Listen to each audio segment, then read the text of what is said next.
નમસ્કાર વિદ્યાર્થી મિત્રો, મારી યુટ્યુબ ચેનલ સંજીવ પટેલમાં આપ સૌનું હાર્દિક સ્વાગત છે. મિત્રો, આજના વિડીયોની અંદર આપણે ધોરણ 8 વિષય છે ગુજરાતી, જેનો પાઠ 14 જેનું નામ છે બાબુ વીજળી, તેનો ભાગ 2 જોવાના છીએ. વિદ્યાર્થી મિત્રો, જો તમે મારી ચેનલમાં નવા હોય તો મારી ચેનલને જરૂરથી સબસ્ક્રાઈબ કરો. વિડીયો સારો લાગે તો લાઈક કરો, શેર કરો અને બેલ નોટિફિકેશન ઓન કરો, જેથી મારા આગળના નવા વિડીયો પણ આપને મળતા રહે. તો ચાલો મિત્રો, શરૂ કરીએ પાઠ 2, પાઠ 14 બાબુ વીજળી, ભાગ 2.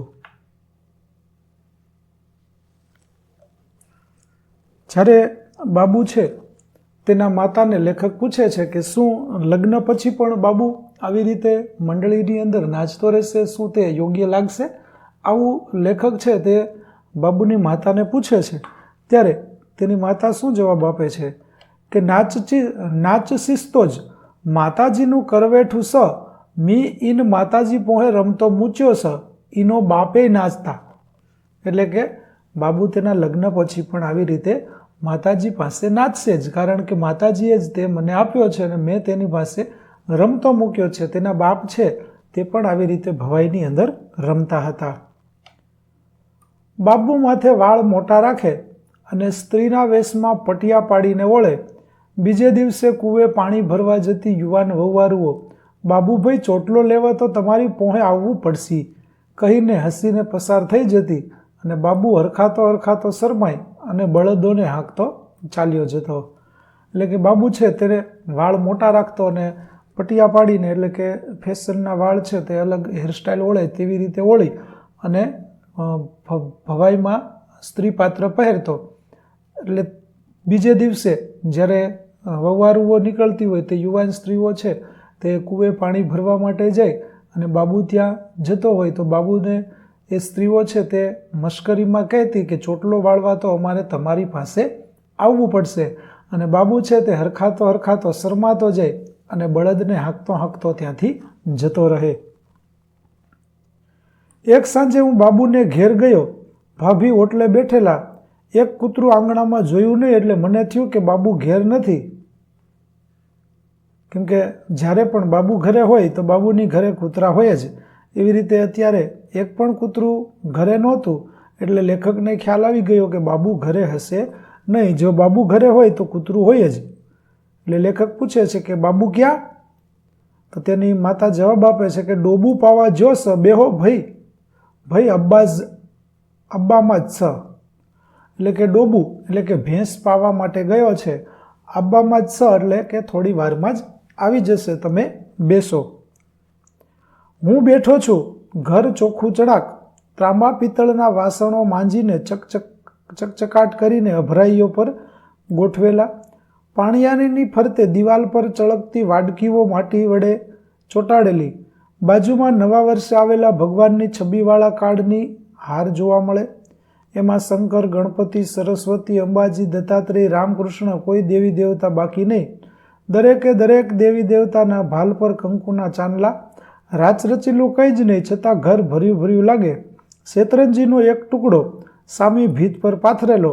બાજુમાં ડામચીઓ, ખૂણામાં ખેતીના થોડા ઓજારો પડેલા.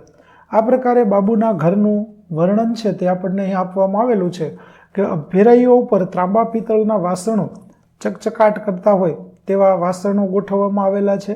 પાણિયારાની ફરતે દિવાલ ઉપર વાટકીઓ છે તે ચોંટાડી અને ડિઝાઇનો બનાવવામાં આવેલી છે.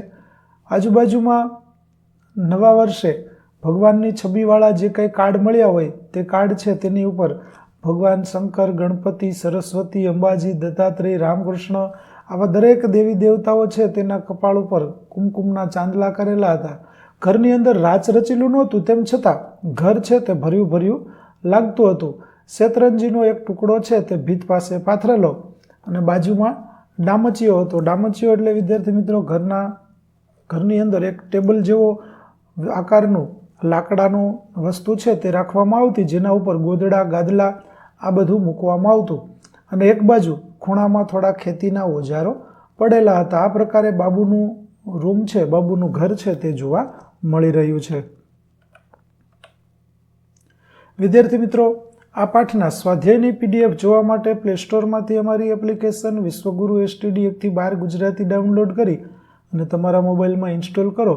જે તમે શરૂ કરશો તો તમને આ પ્રકારે જોવા મળશે, જેમાં બધા ધોરણની અંદર ધોરણ બતાવશે, ધોરણ પસંદ કરશો એટલે વિષય બતાવશે, વિષય પસંદ કરશો એટલે પાઠનું નામ બતાવશે, જેમાં વિડીયો ઉપર ક્લિક કરશો તો વિડીયો જોવા મળશે અને પીડીએફ ઉપર ક્લિક કરશો તો તમને પીડીએફ જોવા મળશે.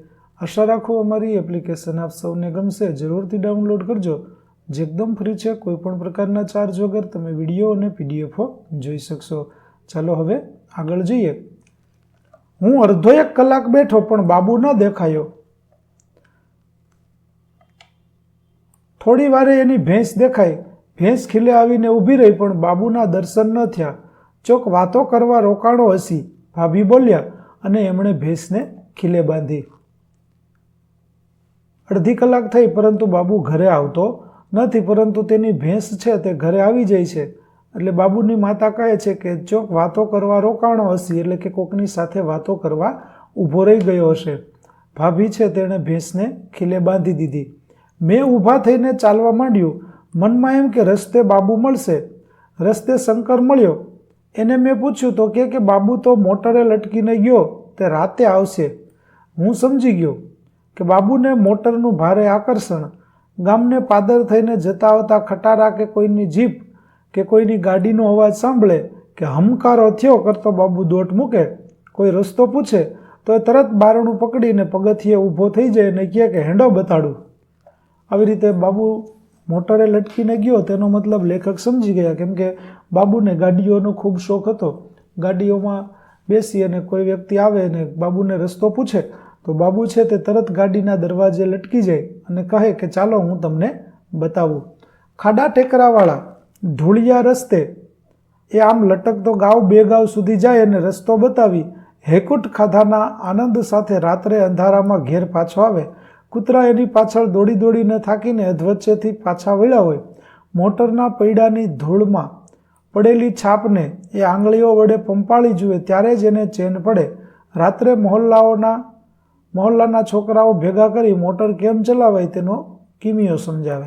એટલે કે બાબુને ગાડીનો ખૂબ શોખ, અને એના કારણે કોઈ પણ અજાણ્યા મુસાફરો રસ્તેથી નીકળે અને બાબુને રસ્તો પૂછે તો બાબુ તેમને છેક સુધી મૂકી આવે. 2-3 ગાવ સુધી જાય અને ત્યાંથી પછી ચાલી અને બાબુ પાછો આવે અને જાણે કે પ્રભુનો પ્રસાદ હેકુટ અન્નકૂટ ખાધો હોય અને જે આનંદ થાય તે રીતે અન્નકૂટ ખાધાનો આનંદ લઈ અને બાબુ છે અંધારામાં પાછો ઘરે આવે. કૂતરા તો તેની પાછળ દોડી દોડી અને થાકી જાય એટલે અડધવચ્ચેથી જ પાછા વળી જાય. પણ બાબુ છે તે તો છેક સુધી તેમને મૂકવા જાય અને રાત્રિના સમયે પાછો આવે. વળી રાત્રે આવ્યા પછી મહોલ્લાના છોકરાઓને મોટર કેવી રીતે ચલાવાય તેની દરેક યુક્તિ શીખવાડતો.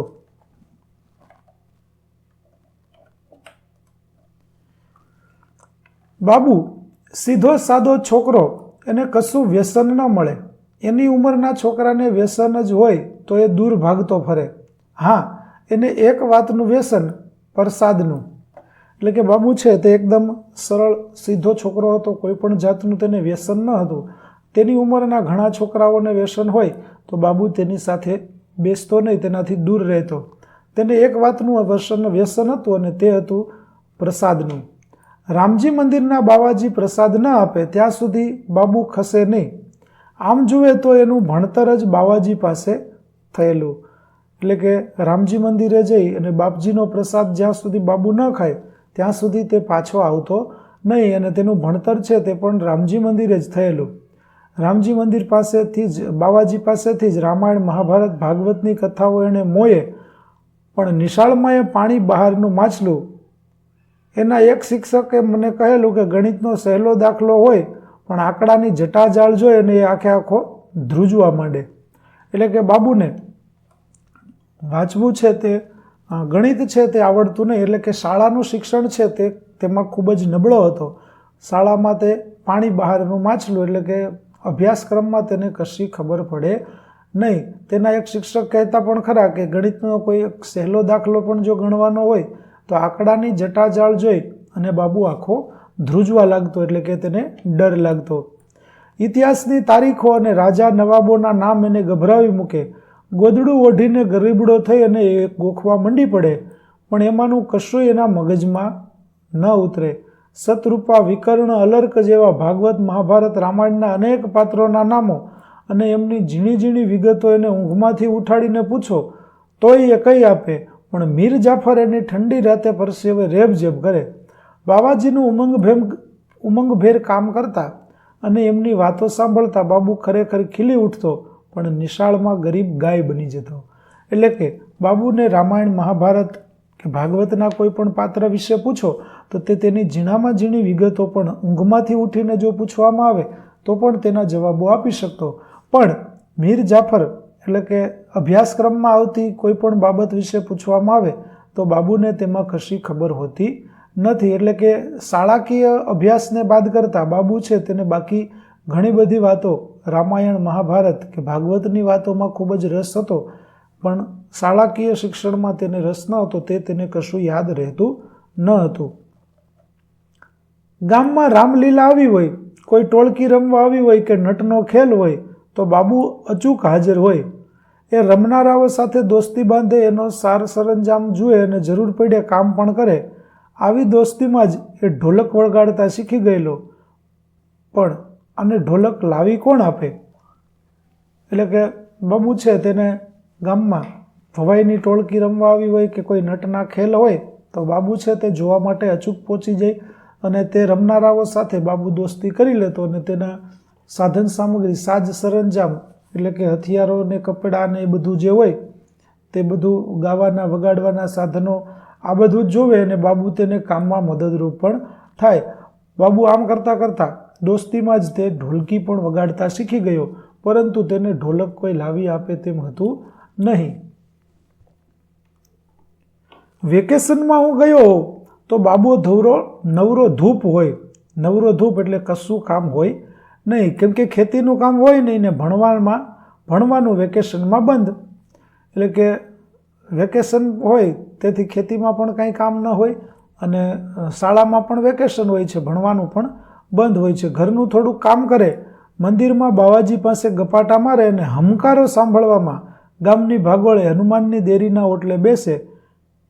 એટલે કે હમકારો એટલે કોઈ ગાડીનો અવાજ, જે આગળ આપણે જોયું તેમ કોઈ મુસાફર જો બાબુને પૂછે તો બાબુ તેની ગાડીમાં ચડી જાય અને છેક સુધી તેમને મૂકી આવે.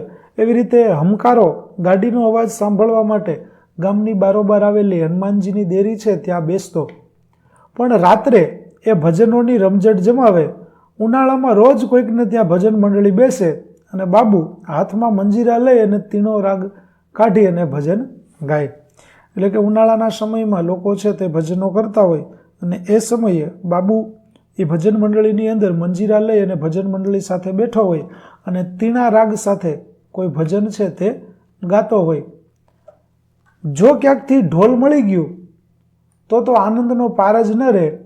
એ મને ભજન મંડળીમાં લઈ જાય. મધરાતે એનો અવાજ ગામના સીમાડાઓ સુધી પડઘાતો હોય.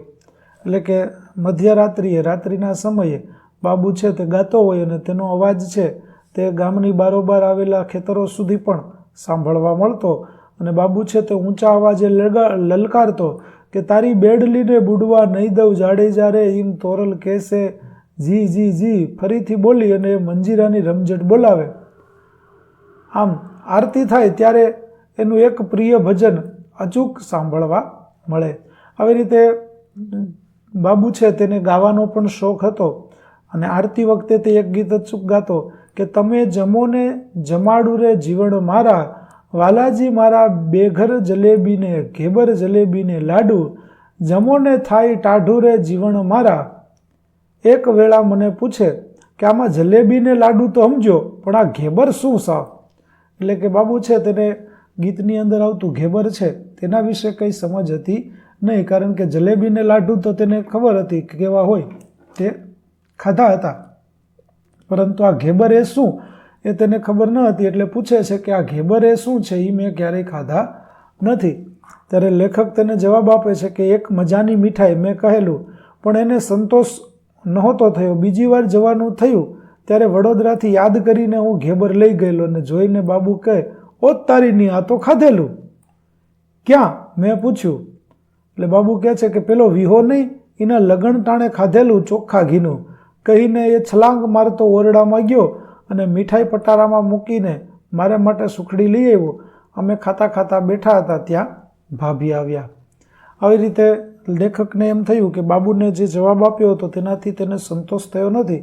એટલે લેખકે નક્કી કર્યું કે આ વખતે હું જ્યારે વડોદરાથી આવું ત્યારે બાબુ માટે ઘેબર લેતો આવું. અને એક વખત બાબુ માટે ઘેબર લઈને આવે છે ત્યારે બાબુ ઘેબર ખાઈને કહે છે કે આ તો મેં ખાધું છે, ગામમાં લગ્ન હતા ત્યારે આ મીઠાઈ મેં ખાધી હતી. આટલું કહી અને બાબુ છે તે મીઠાઈ છે તે પટારામાં મૂકી આવ્યો અને પટારામાં રાખેલી સુખડી છે તે લઈને આવે છે. અને લેખક અને બાબુ બંને સુખડી ખાતા ખાતા બેઠા હતા. એટલી વારમાં બાબુના મમ્મી આવે છે. ભાઈ આને શિખામણ આલો, ભણતો નથ ને ચોક ભજન મંડળીની ટોળી ભેગો હેંડ્યો જ્યો તો મારા તો ભોગ લાગશી. એની માતા કહે છે કે આને કંઈક તમે શિખામણ આપો, સલાહ આપો, ભણવા કશું જતો નથી અને આખો દિવસ ભજન મંડળી ટોળી ભેગો ફર્યા કરે છે. જો ભજન મંડળી ભેગો જતો રહેશે તો મારું તો શું થશે? તમને મૂકીને ક્યાંય નહીં જાય. લેખક કહે છે પણ ભણસી નહીં ને લખણ હારા નહીં હોય તો કન્યા કોણ દેશી? ભાભીએ ચિંતા કરી. તેના માતા કહે છે કે જો ભણશે નહીં અને તેનું કામ લખણ એટલે તેના લક્ષણો જો સારા નહીં હોય તો તેને કન્યા કોણ આપશે? ત્યારે લેખક કહે છે કે કોક તપ કરતી હશે. બાબુ શરમથી લાલ ગુમ થઈ ગયો. ઉઠીને ઘરમાંથી દોરડું અને કપડાં લઈને આવ્યો અને મને કહે કે હેંડો કુબે આબુસ. બાબુ છે એટલે શરમ થઈ જાય છે, શરમાઈ જાય છે અને ત્યાર પછી ઊભો થઈ અને ઘરમાંથી દોરડું અને કપડાં લઈને આવે છે અને લેખકને કહે છે કે ચાલો કુવે આવવું છે. લેખક પૂછે છે કેમ? બાબુ કપડાં ધોવાના સ, કપડાં ધોવા માટે. તને કુવે મૂકીને હું આગળ ચાલ્યો જઈશ. મેં કહ્યું કે કાંઈ વાંધો નહીં, હું તને કુવે મૂકી અને ત્યાંથી ચાલ્યો જઈશ. અમે ચાલ્યા. એની પાછળ કૂતરા તો હોય જ. બજાર વીંધીને જવાનો એ એક ડોકાનો થોભ્યો, પછી દોડતો મારી સાથે થઈ ગયો. ગાતો ગાતો ઓઘડ સંગજીરે તમુને એક આનો આલ્યો. આવી રીતે તે થોડી વાર ઊભો રહે છે અને પછી દોડતો દોડતો પાછો મારી સાથે થઈ જાય છે અને ગાતો જાય છે કે ઓઘડ સંગજીરે તમને એક આનો આપ્યો. ત્યારે લેખક પૂછે છે કે આ શું ગાય છે?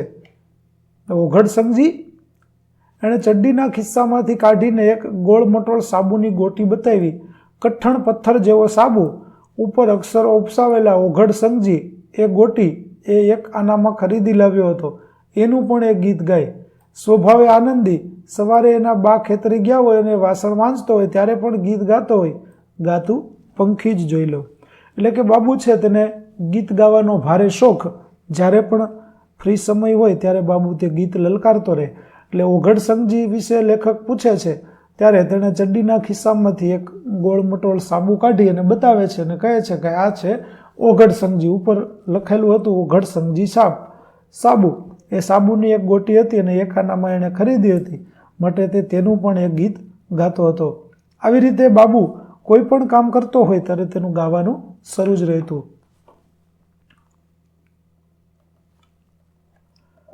કૂવા પર કન્યાઓ અને વહુવારુઓ પાણી ભરે. બાબુ જેવા થોડાક છોકરાય ખરા. કૂવાથી થોડે દૂર પડેલા પથ્થરો પર લોક કપડાં ધોવે. બાબુ પહોંચ્યો એની સાથે જ અવાજો સંભળાયા. બાપભાઈ આટલો ઘડો ભરી આલો ભાઈ, ને ભાઈ કૂવામાંથી ડોલ ખેંચી ખેંચીને સૌ પાણી ભરી આપે. પાછા ફરતા મેં જોયું તો બાબુ માથે શરીરે ઓઘડ સંગજી ઘસીને નહાય. કપડાં ધોવાઈ ગયેલા. નાતા નાતા ગાતો હતો કે હરી તારા નામ છે હજાર, ચિયા નામે લખવી કંકોતરી. એક ચડ્ડી પહેરીને ઉઘાડા શરીર પર ખભે ધોયેલા કપડાં મૂકી હાથમાં ડોલ દોરડું ઝૂલવતો એ ઘરે આવે. ડોલ પાણીથી ભરેલી હોય ને પાછળ 3-4 કૂતરા આવતા હોય. આવી રીતે બાબુ છે તે કૂવે પાણી ભરવા જાય તો કેટલીક સ્ત્રીઓ તેને કહે કે બાબુભાઈ આ ઘડો ભરી આલો. તો બાબુભાઈ છે તેને કૂવામાંથી ડોલ વડે પાણી સિંચી અને ભરી આપે અને બાબુ છે તે ત્યાં નાય અને ગીત ગાતા ગાતા લલકારે. અને પછી નહાયા પછી એક ચડ્ડી પહેરી અને ઉઘાડા શરીરે જે કપડાં ધોયેલા હોય તે કપડાં ધોયેલા હોય તેને ખંભે નાખી અને દોરડું ને ડોલ લઈ અને બાબુ છે તે ઘરે આવે અને તેની સાથે 3-4 કૂતરા પણ આવતા હોય છે. લેખક બાબુને પૂછે કે તને આ કૂતરાનો કંટાળો નથી આવતો? ત્યારે બાબુ કહે છે કે ધર્મરાજાને કૂતરું વાલું હતું એ કહેતો, પણ તું તો એક નહીં આખું સૈન્ય રાખે છે. તે રાખું જ તે, એકલ દોકલ કૂતરો હોય તો કૂતરા ફાડી ખાય, આ સારસ તીની હોમે કૂતરું આવસ. એટલે કે જો એકાદું કૂતરું હોય તો તેને બીજા કૂતરા ફાડી ખાય, પણ હું તો આખું સૈન્ય 3-4 કૂતરા રાખું છું, એટલે બીજા કોઈ કૂતરા એની પાસે પણ આવે નહીં. એમાં જો કોઈ છોકરાએ આવીને ચાડી ખાધી કે ફલાણું કૂતરું ખિસકોલીને પકડીને ખાતું તો કૂતરાનું આવી જ બન્યું સમજવું. બાબુ બેઠો હોય ત્યાંથી ઊભો થાય, કૂતરાને શોધી કાઢે, એનું જડબું એક હાથે પકડી બીજા હાથે ફટકારે અને એ બોલતો હોય કે ખિસકોલી તો રોમને વાલી હતી, તુને રોમની આંગળીઓના ચટાપટા નથી દેખાતા. હું એને કહું કે કૂતરાને એની સમજ ન પડે, પણ એ માને નહીં. આવી રીતે બાબુને જો કોઈ એમ કહે કે આ કૂતરું છે તે ખિસકોલીને ખાતું હતું, તો એ કૂતરાનું તો આવી જ બને. બાબુ જ્યાં બેઠો હોય ત્યાંથી ઊભો થાય અને એ કૂતરાને ગોતી એક હાથે કૂતરાનું મોઢું પકડે ને બીજા હાથેથી એને થપ્પડ મારતો જાય અને બોલતો જાય કે ખિસકોલી તો રામ ભગવાનને પણ વાલી હતી અને તું તને એના શરીર ઉપર રામ ભગવાનની આંગળીઓના ચટાપટા નથી દેખાતા. આટલું કહી અને તેને મારતો જાય. ત્યારે લેખક તેને પૂછે કે તને કૂતરાને એની કશી ખબર પડે નહીં, તું એને કદાચ સમજાવે તો પણ તે કંઈ સમજે નહીં. મારે વડોદરા જવાનું હોય ત્યારે એ સ્ટેશને મૂકવા આવે. દૂરથી ગાડીના ધુમાડાનું ચોગું દેખાય ને એ કોઈ લશ્કરમાં સૈનિકને કૂચ કરવાની હોય એમ બધું બળ એકઠું કરીને તૈયાર થઈ જાય. ગાડી ઊભી નહીં રહી હોય ત્યાં તો એ સળિયા પકડીને ચડી જાય. ઉતરનારને ઉતરવાય નહીં દે. ભાઈ હેંડોની બૂમ મારે, ધક્કામુક્કી કરતો એ જગ્યા બોટી લે. હું પહોંચું એટલે એ ડબ્બાની બારીમાંથી ઠેકડો મારીને નીચે ઉતરે. નાનું સ્ટેશન એટલે ગાડી આવી એવી તરત જ ઉપડે. એ વહેલા પાછા આવજોની એ બૂમ મારે. જોઉં તો એનું મોં પડી ગયું હોય.